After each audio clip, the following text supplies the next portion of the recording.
Okay, welcome back. Uh, Another way of rephrasing is that what you try to do in the information economy and with information-based products is that you try to avoid competition. Your biggest challenge is that whatever you do, try to avoid competition. Now, there are certain strategies you can use. One is lock-in, and the other side of the coin to lock-in is switching cost. But lock-in basically means that you try and keep your customer on board. You can do this with having a contract, which is a annual contract, for example, or maybe there are more subtle features. Once your customer gets used to your user interface, he will be very familiar with it, and he does not want to change to another user because he's familiar with your service. But nevertheless, he's locked in. Then the other side of the coin is that should your customer want to move from your service to another, there will be switching costs involved.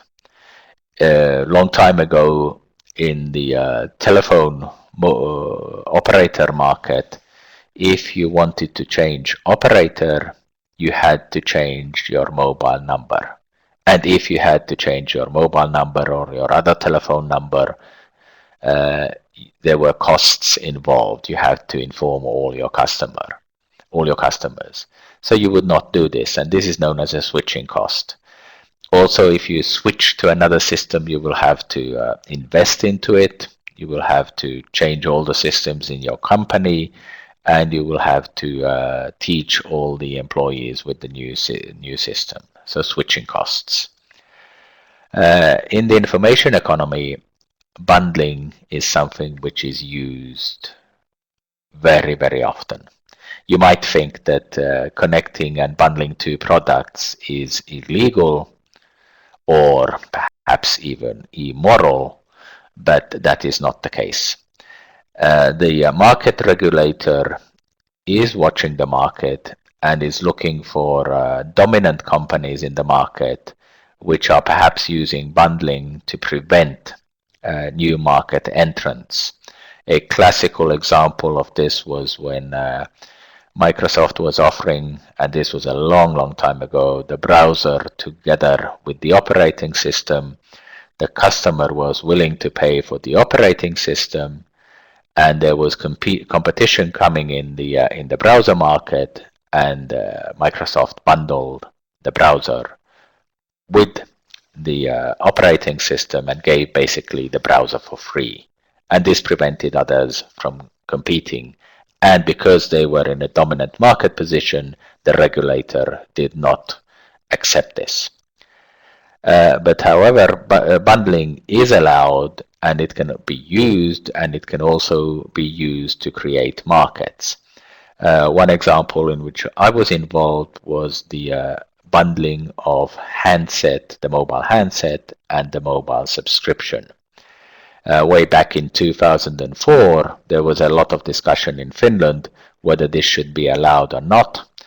I was in a meeting where there were all the players were represented, and I was among or actually the only one, together with another player who was arguing that bundling should be allowed. What happened was that when the handset and the subscription were bundled, the customers were able to buy the new generation mobile phones for a very low price because it was subsidized through the subscription contract, and hence this built the market. The other side of the coin was that at the end of the day, many customers felt that it was a problem buying the handset together with the subscription. If your handset broke, you still had to retain the subscription. So at the end of the day, many customers in Finland today feel that it is quite good to buy the handset separately and the subscription separately. But it was a case of where building a market through bundling you can build a market through bundling.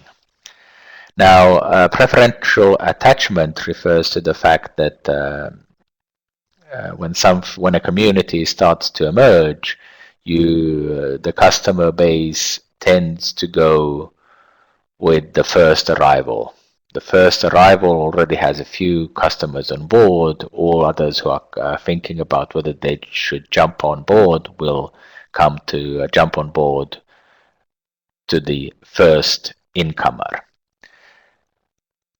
And this has a lot of meaning for emerging industries. Once you become big, you will get into the network effects, and you will really see how network effects play out. It means network externalities. It means that if all your friends, for example, are using Facebook, your incentive to go on board Facebook is high. The vice versa also applies. So network externalities mean that you have value from the others who are on board. And from these follow that platforms and ecosystems, which are big communities, are important.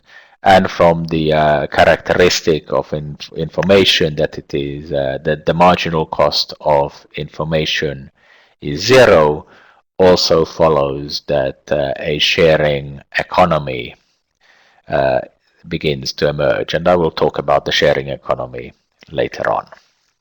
Thank you.